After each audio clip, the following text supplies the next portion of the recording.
Hi everybody, this is Ann McElhenney. And I'm Phelim McAleer. And this is the Ann Phelim podcast. Scoop. Sorry, this is the Ann Phelim Scoop podcast. Try and remember the name of the program.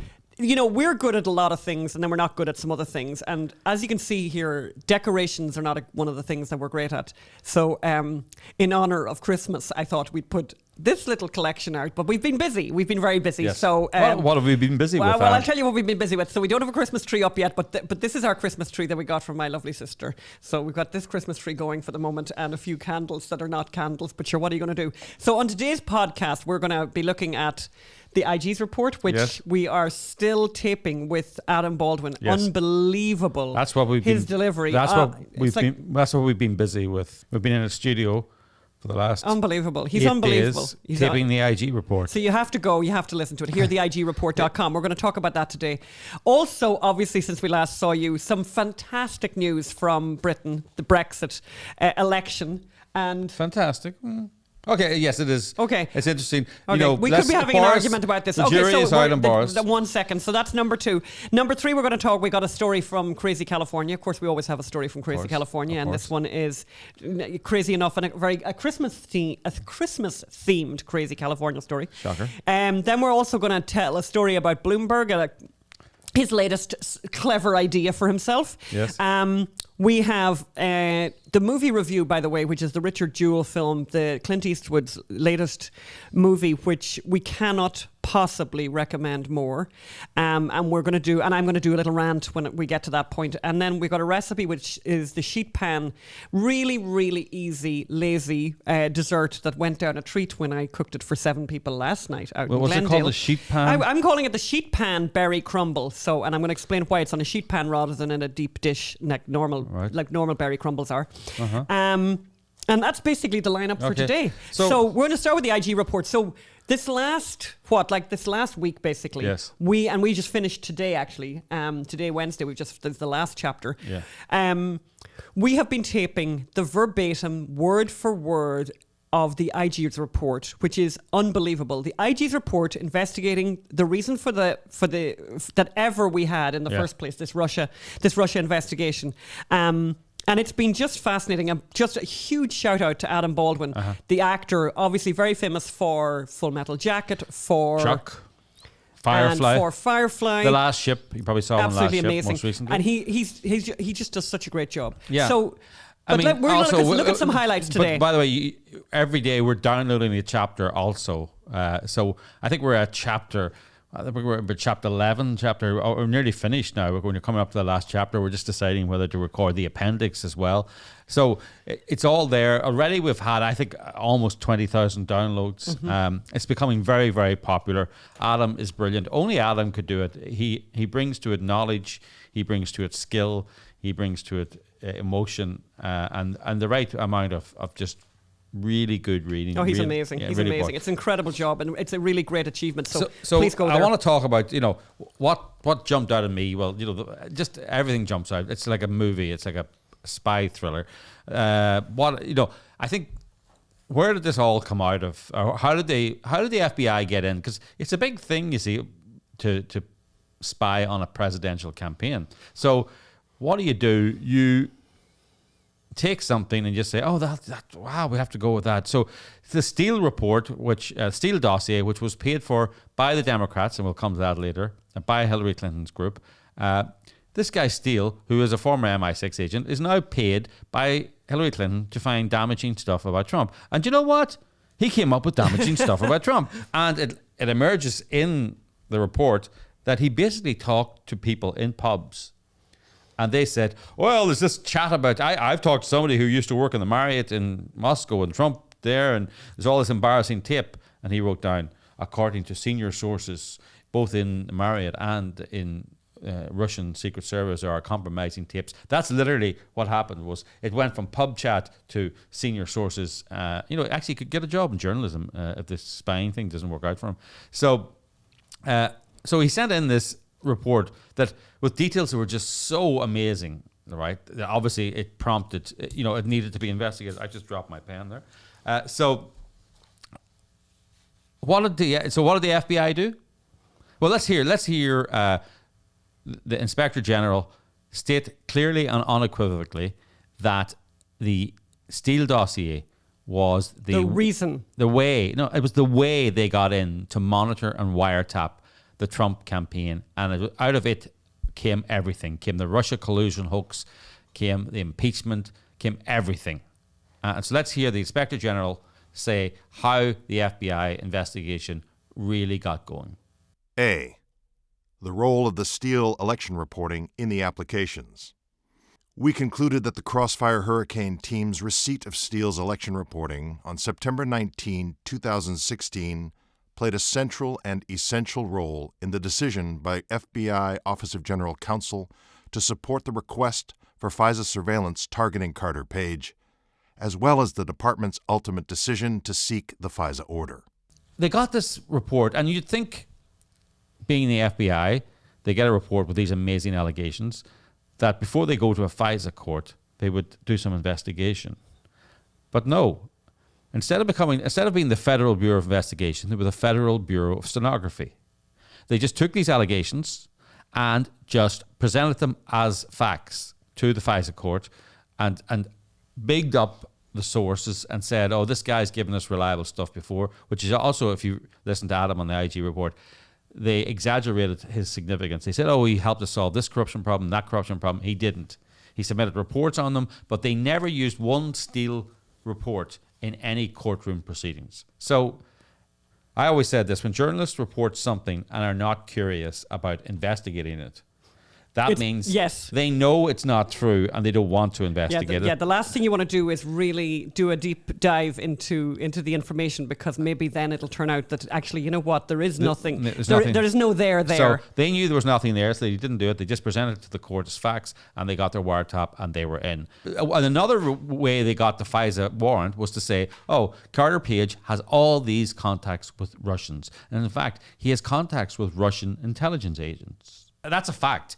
And that would suggest, oh, well, then we have to investigate Carter Page. We have to put a wiretap on him. We have to secretly record his conversations with Trump, with the Trump campaign. But is it possible, Phelim, that there was another reason why Carter Page had all these had all these contacts in Russia? Let me think. What could be the other reason why he's making all these contacts? Why would Carter Page be making all these contacts with these different, very senior Russians? Because maybe because Carter Page was working for the CIA. And would you not think that maybe the FBI would have a hunch that might be part of the story that they should be pursuing? They were told it. They were told before they were actually told that. Yes, they were told before they went for the FISA application. They didn't notice it. And they said Carter Page has met Russian number 1 and Russian number 2. They were told that Carter Page was meeting Russian number 1 and Russian number 2 as part of his work for the CIA. But they decided, they accidentally, as the report says, an error and omission. Some people might call it something more serious. So let's hear how, then, of course, a FISA application, a FISA warrant only exists for 90 days. You have to renew it. The Carter Page one, I think, was reviewed 3 or 4 times. Let's hear Adam describe how this information was covered up all along. However, as more fully described in Chapter 5, based upon the information known to the FBI in October 2016, the first application omitted Page's prior relationship with another U.S. government agency, despite being reminded by the other agency in June 2017, prior to the filing of the final renewal application, about Page's past status with that other agency. Instead of including this information in the final renewal application, the Office of General Counsel attorney altered an email from the other agency so that the email stated that Page was, quote, not a source, unquote, for the other agency, which the FBI affiant relied upon in signing the final renewal application. So there was an errors and omissions that he didn't tell the CIA, or didn't tell about the CIA connection. But then an agent, somebody realized they were investigating him, somebody from the CIA sent the guy in charge an email saying, he's a CIA agent. You better tell the court that. That's why he's meeting these dodgy Russians. And the FBI agent, went in, altered the email, and said he's not a CIA agent. Deleted any information that he was, and forwarded that to his bosses, and said, we can still reapply. So that is... Does that guy go to prison now? Yeah, but he obviously was doing what was expected of him. I mean, everyone was making these errors and omissions. He went to fraud. So in total, there were 17 errors and omissions in these FISA applications for this extraordinary surveillance. This is why I would really urge people to go to heartheigreport.com, heartheigreport.com, and listen to Adam Baldwin read the full report, because it's the devil is in the details. Yes, it's and the wonderful devil's in the details. And actually, let's go back also to the Steele report. So, they were lying and cheating and covering up right from the very beginning. And one of the things they did was they lied and cheated and covered up about the origins of the Steele report. So let's hear what the Inspector General, how it was covered up. Christopher Steele says he told, and he has notes to back it up, contemporaneous notes. He told the FBI agent, his handler, that the Steele report was paid for by the Clinton campaign. Information that was not passed on to the FISA court. Let's hear what the Inspector General had to say about that. We reviewed what Steele represented were his contemporaneous notes of his July 5 meeting with Handling Agent 1. Steele told us these notes were written within a day or two of the meeting. The notes reflect that Steele told Handling Agent 1 that Steele was aware that Democratic Party associates were paying for Fusion GPS's research. The ultimate client was the leadership of the Clinton presidential campaign, and the candidate was aware of Steele's reporting. Steele told us that he was pretty candid with Handling Agent 1. He also said it was clear that Fusion GPS was backed by Clinton supporters and senior Democrats who were supporting her. When we asked Handling Agent 1 about the information contained in Steele's notes, Handling Agent 1 told us that he did not recall Steele mentioning these facts to him during their meeting. Quite amazing, and maybe this is a moment to talk about the Richard Jewell movie, which everyone should go and see. But there's something extraordinary. I felt like we should create a new hashtag after seeing the Richard Jewell movie, and that the hashtag should be Trump is Richard Jewell. Yeah. And the thing that jumps out at you when you watch the movie Richard Jewell, where this heroic guy who saved countless lives in Atlanta at the Olympics by being that kind of nerdy security guy, very much kind of a very recognizable kind of character who wanted to do good in the world, who wanted to be a police officer. But he had done that, but he was overweight. He lived with his mom. He wasn't one of us. He didn't look like us. And I just think that there was a real sense by the FBI that he fitted. They didn't like him. He wasn't like them. It's funny how they didn't like him. And then they fitted him up basically, and they ruined his life. And the poor man, unfortunately, didn't live to see this movie that's going to beautifully exonerate him and tell his story so powerfully. But for me, it felt like the same kind of, holding of the nose that goes on with Trump. He doesn't look like us. He doesn't eat like us. That kind of superiority. He uses ketchup on his steak or whatever. That kind of, I don't like him anyway. So let's go after him, as opposed, and it's exactly it's sort of scary actually, because you realize that the FBI suspended, in the case of Richard Jewell, it was obvious from the very get-go, the most rudimentary investigation would have revealed the fact that Richard Jewell it was impossible for him to have pulled off this heist, to have pulled off, this bombing, this extraordinary, awful tragedy that happened. It was impossible. Yet the FBI had not investigated that. And in the same way here, there was this massive lack of curiosity, lack of intelligence gathering, lack of investigation, because they just didn't like Trump. They just don't like him anyway. He's not one of us. He's not one of those gang. He didn't put in his time. There was time after DNC time, or whatever. He didn't put in his time, And so any kind of dirt, something over there smells bad. Do you know what? We're going to I don't care. We're going to suspend all the normal rules, and we're going to after this guy. All the normal rules of investigation. And I think that Richard Jewell, watch the Richard Jewell film, because it's timely for right now. We'll come back to Richard Jewell. So there was something else happened last weekend. Oh my God. So amazing general election result for Boris Johnson and the Conservatives, who got an unbelievable, resounding yes from all over the country, saying, yes, we want Brexit. Yes, we want Boris. Yes. And basically, and also saying, no, no, no, no, no, no, we do not want Jeremy Corbyn. So that the Labour Party the Socialists. Socialists, actually, yes. Yes. The Socialists suffered their worst defeat since 1935. I mean, that is 1935. That's before the internet existed. That's ancient. You know, I mean, it's really old, and it's hard to explain just how significant this is, or how game changing this is. This is like Alabama going Democrat now. You know, these northern constituencies, Stockton South, Darlington, Wrexham. You know, people are saying, is there any lesson that people could learn in the United States? And there is, and the left will try and tell you there isn't.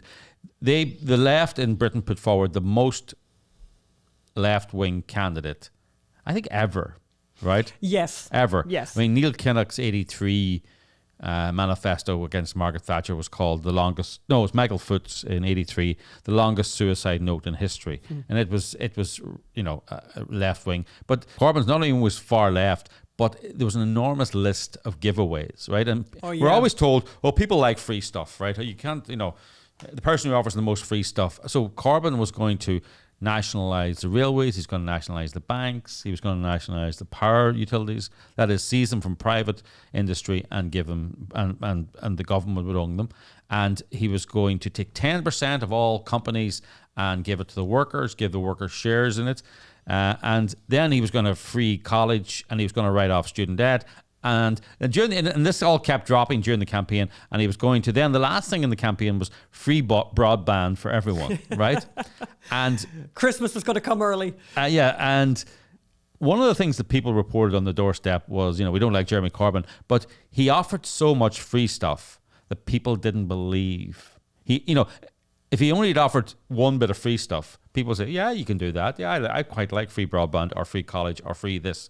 But he offered so much, people going, you know, because people were standing, we're going to do this and this and this. And they're going, oh, that's great. And all that. And then at the end, they're going, I don't trust you. So Elizabeth Warren, right, you know, she's going to do free Medicare, forgive student loan, free education. You know, I forget all the things. You know, as she says, she has a plan for everything. Yeah, but people know the reality and know the numbers. So, you know, be careful, Elizabeth. And Bernie Sanders, you know, the most left-wing candidate of them all ever for the Democrats.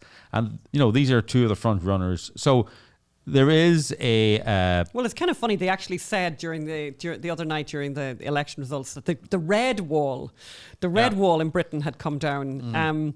And it's kind of, I think it was a beautiful thing to watch. You know, people are smart too, and the electorate know what they want.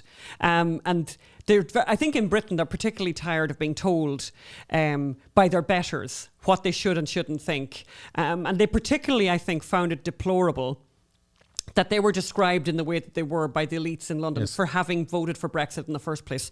And my God, did they send a message to the political class. Yes. But by the way, who knows if they're ever going to listen to that, by the way? I mean, well, are they going to... they don't have to listen to it now because they're all out of the job. Like the Labour MPs are down to less than 200. They were around 300.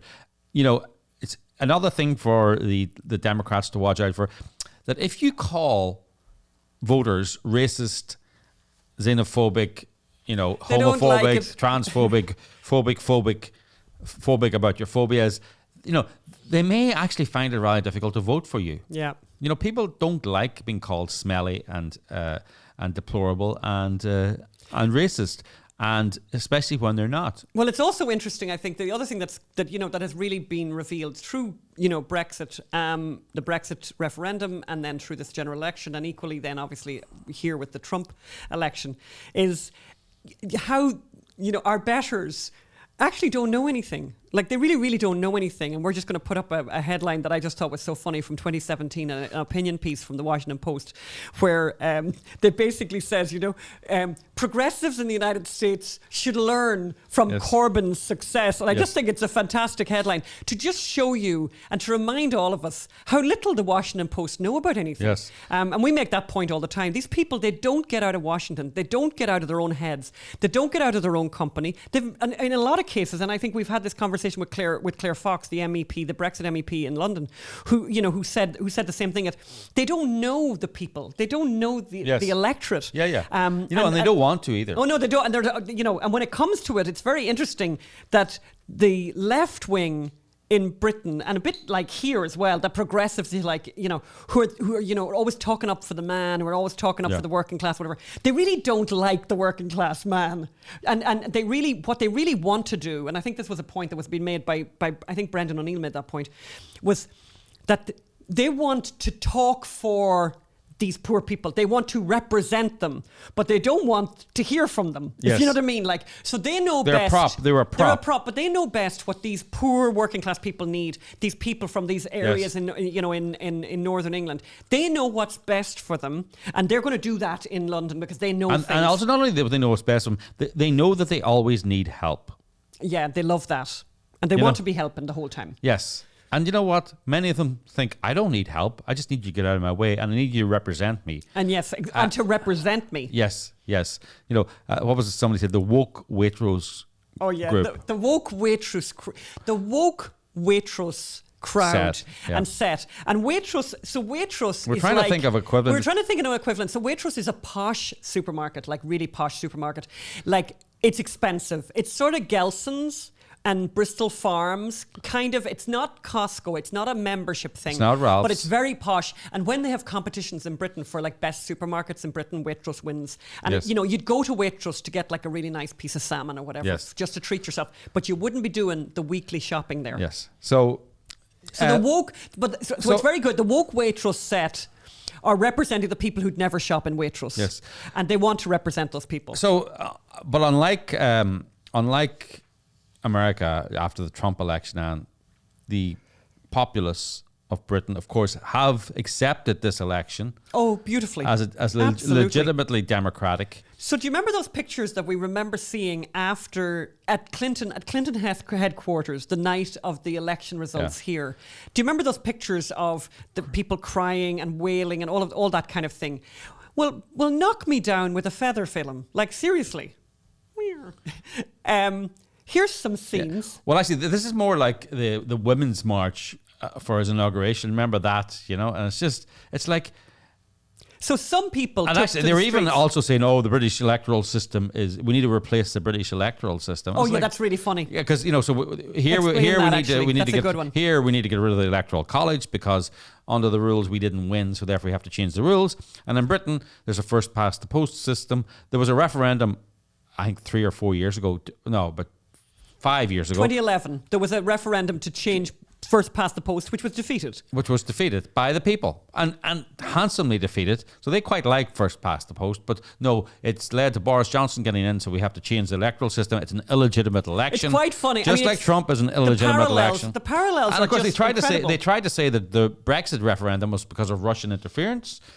So all these things. So then let's see if the British left, the elite left, the overeducated, privileged, over-costed, over-cared for, overfed, underfed, overloved, over-veganized types. How did they react maturely to this very decisive democratic moment in British history? It's touching. Let's watch.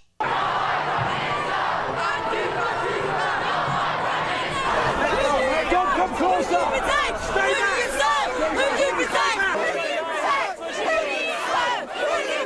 That's what Boris. Yeah. Fuck racism, homophobia. He is a pig, and I'm so ashamed that he's the Prime Minister of my country. It's disgusting, and I wish him the worst. I wish him a horrible death. I don't know if you're allowed to put that online, but he's f***ing everything up for people my age, our future. I plan to work in the NHS. I plan to be a doctor. I plan to actually care about people. And he doesn't care. And to see working class people caring about Boris Johnson, they're shooting themselves in the face. It's disgusting. And yeah, I wish him the worst. Go f*** yourself, Boris Johnson. Honestly, what a sorry.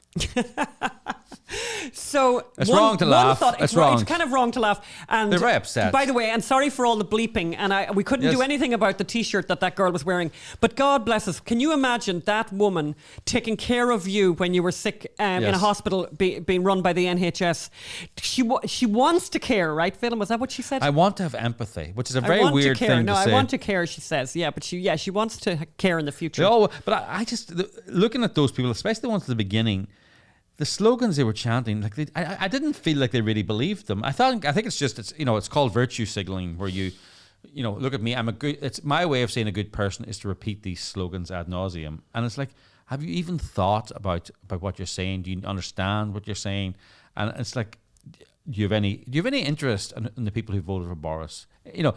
Any curiosity? And I think this is actually a very interesting theme that's coming through this podcast is people's lack of curiosity. And it's not real. People are curious. People are always curious, right? It's just they're not curious when they know that the answer is something that they don't want to hear.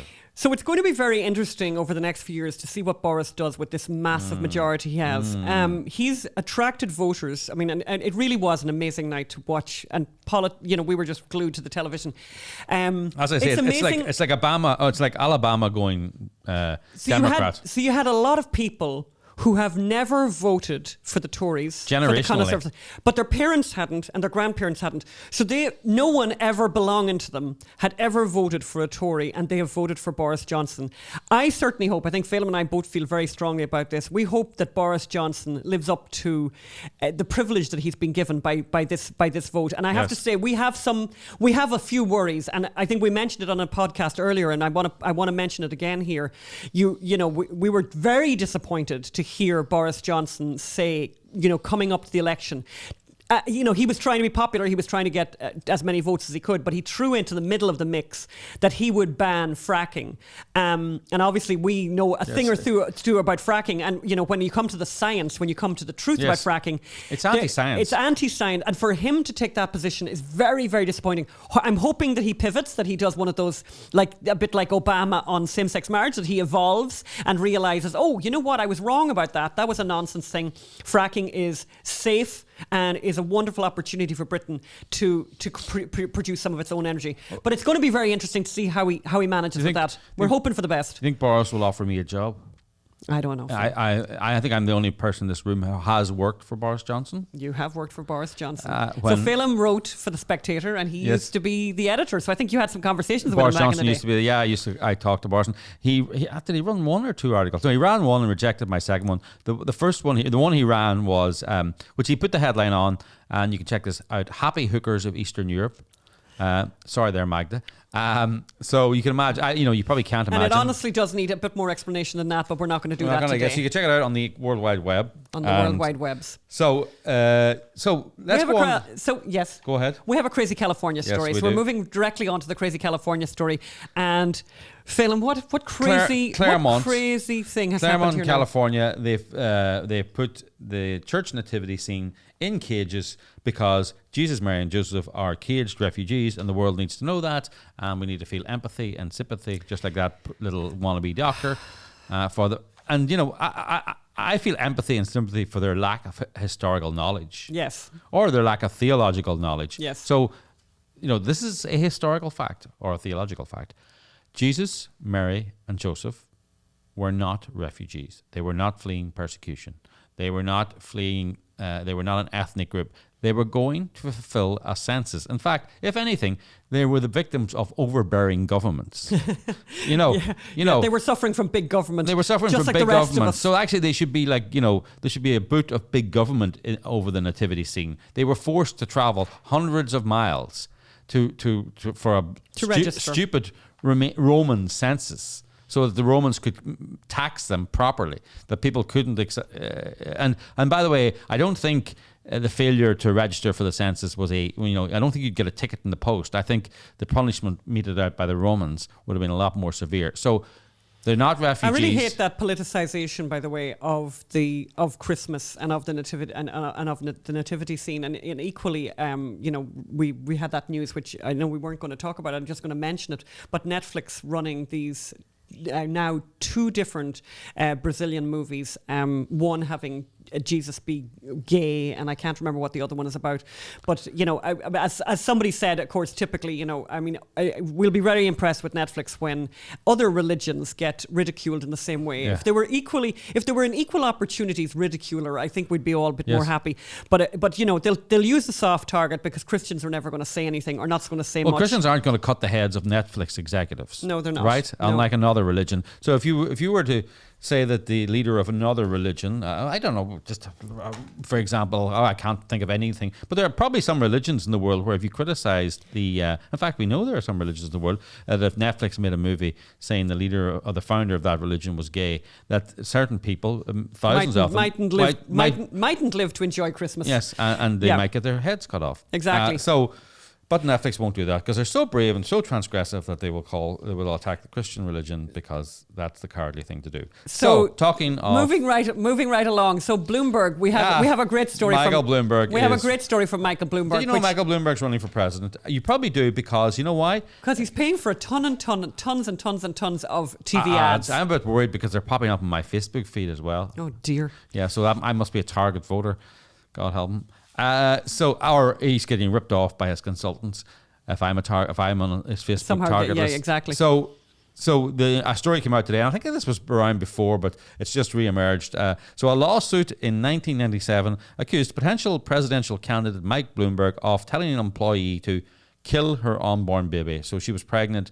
He was starting off a business. He didn't want to lose a key employee, so he told her to have an abortion, and she was going, I can't do that. And he goes, just kill it. That's what he said. That's the quote, just kill it. That's in a lawsuit. Now, I want to say we should never, ever take lawsuits as gospel. We should, I hate this when journalists do this. They say, take it as gospel, even though somebody's obviously offended or upset, so they're going to say the worst possible thing they could say about you, right? Yes, and also they can lie. Yeah. Lawsuits are not facts. They're not, the lawsuits, you can basically allege anything you like in a lawsuit, and you never have to follow up on it. And there's a certain level of protection because it's a lawsuit, and the media will report it, and you know that. So it's a way of embarrassing people. However, I actually think that I think there's a slight possibility that this story was leaked by Michael Bloomberg himself because, let's be honest, you get nowhere in the Democratic Party now in the primary system unless you're a cheerleader for abortion.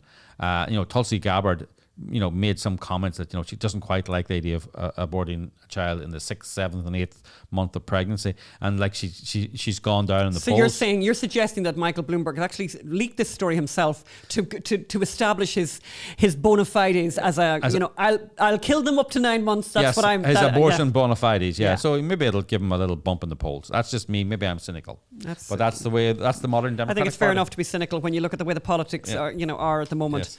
So the next thing that we wanted to talk about was the movie. So again, Richard Jewell, and this is Clint Eastwood's latest effort, and it's an amazing story. Richard, you're a national hero now.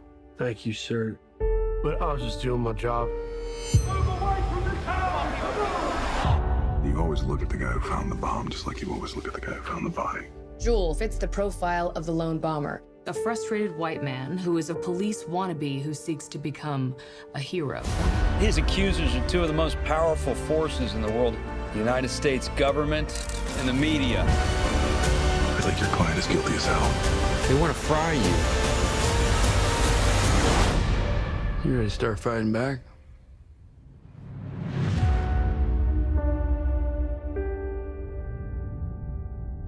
I mean, somebody wrote to us the other day and basically said this is the Andrew, this is Andrew, exactly what Andrew Breitbart talked about with the media, and how you talk about fake news, where this man was, crucified basically by the media, by the mass media. His life was ruined by the mass media. White patriotic American. That, and that's the thing, he was a really good guy. He was a really good guy. He didn't look like the elite, and he lived with his mother and all this. And he had guns, and he liked America, but he did something extraordinary, and not many people in their lives do something absolutely extraordinary. And this man did something extraordinary. He saved countless lives through his vigilance, through being this kind of boring, vigilant guy that he was, but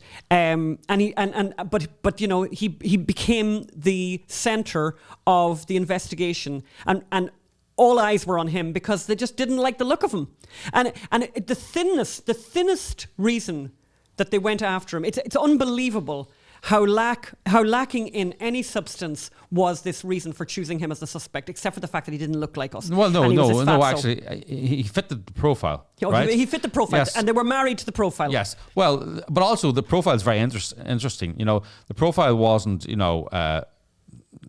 reads Islamic websites or anything. The profile is, and it's always the first profile in any world.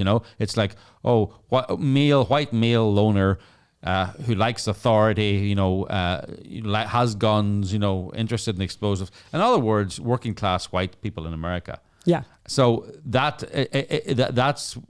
who they were targeting. That's a terrible story. And they also know they're the least powerful group in America. You can't go after ethnic minorities. You can't go after, minor religions, but you can go after white Christian men because no one will support you, and in fact, the media will join in. And so it was an FBI. Sounds familiar? An FBI. Media joint enterprise to target this man. Oh no, it's incredible. It's incredible how prescient it is given what's going on today. I wanted to bring up a question and ask you about it, Phelim.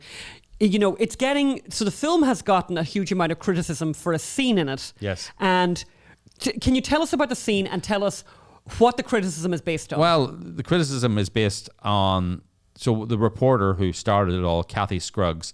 There's a scene in it where she apparently sleeps with an FBI agent for a story, or not actually. No, he gives her the story, and then she has this relationship with an FBI agent, and everyone's appalled. Now Kathy Scruggs is dead. Now she can't defend herself. It's appalled. Oh, terrible! This would never happen.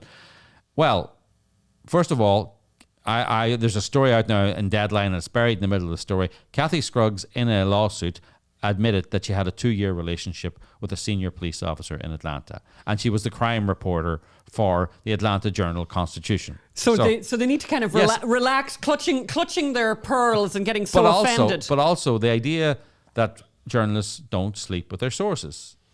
Stephen Miller did a great piece for The Spectator recently, where he pointed out in the last 6 months where various reports and affidavits and indictments of people charged with leaking confidential information. Who did they leak it to? They leaked it to their girlfriend reporter. Mm-hmm.